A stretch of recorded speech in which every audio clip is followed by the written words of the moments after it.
Mr. Speaker, last week I introduced legislation, H.R. 5993, that would prohibit the President from providing military or paramilitary aid of any sort to any faction in the internal fighting in Syria. Unfortunately, it appears that the administration is already very much involved in supporting the overthrow of the Assad government. There's nary a whimper of criticism in Congress over our growing involvement in the civil war in Syria.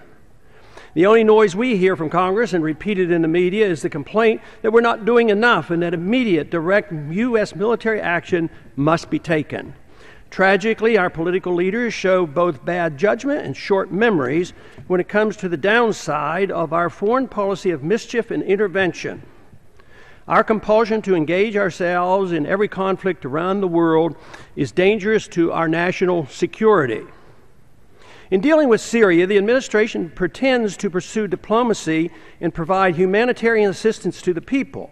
In reality, the U.S. government facilitates weapons transfers to the rebels who are demanding immediate regime change.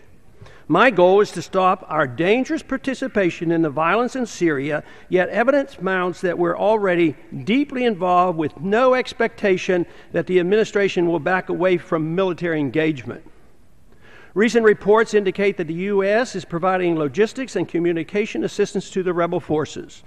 Assistance in getting arms to the rebels through surrogates is hardly a secret. Cooperating with the rebels' propaganda efforts has been reported and is used to prepare the American people for our coming involvement. There's every reason to expect that the well-laid plans to once again coordinate a favorable regime change will end badly. Even the strongest supporters of our direct and immediate military involvement in Syria admit the rebel forces are made up of many groups, including Al-Qaeda, and no one is sure to whom the assistance should be given.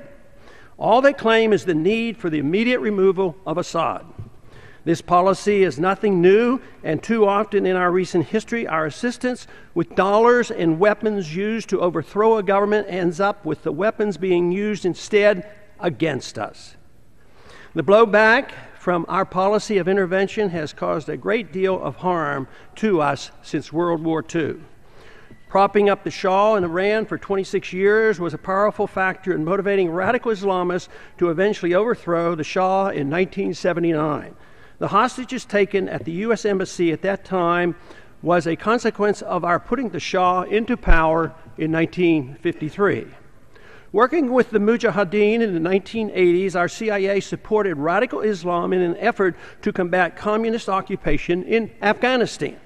Later, this led to the radical Islamist hatreds being turned against us over our occupation and interference in Muslim countries. The $40 billion given to Egypt for over 30 years to prop up the Musharraf dictatorship and buy an unstable peace with Israel has ended with what appears to be the takeover of Egypt by the Muslim Brotherhood. They may well turn Egypt into a theocratic Islamic state unless our CIA is able to once again gain control. Al-Qaeda now has a presence in parts of Egypt and has been involved in the bombing of pipelines carrying gas to Israel. This is hardly a policy that is enhancing Israel's security. What are the possible unintended consequences of this policy if we foolishly escalate the civil war in Syria?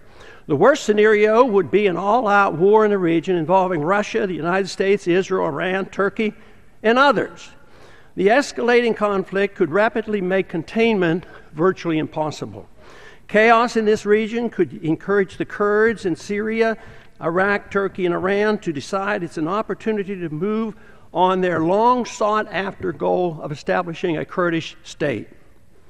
Significant hostilities in the region would jeopardize the free flow of oil from the Middle East, causing sharp increases in the price of oil.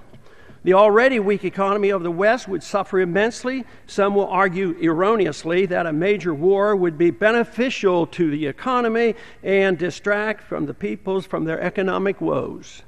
War, however, is never an economic benefit, although many have been taught that for many decades. If liberty and prosperity are to be our goals, peace is a necessary ingredient of that process. I yield back. Gentleman yields back.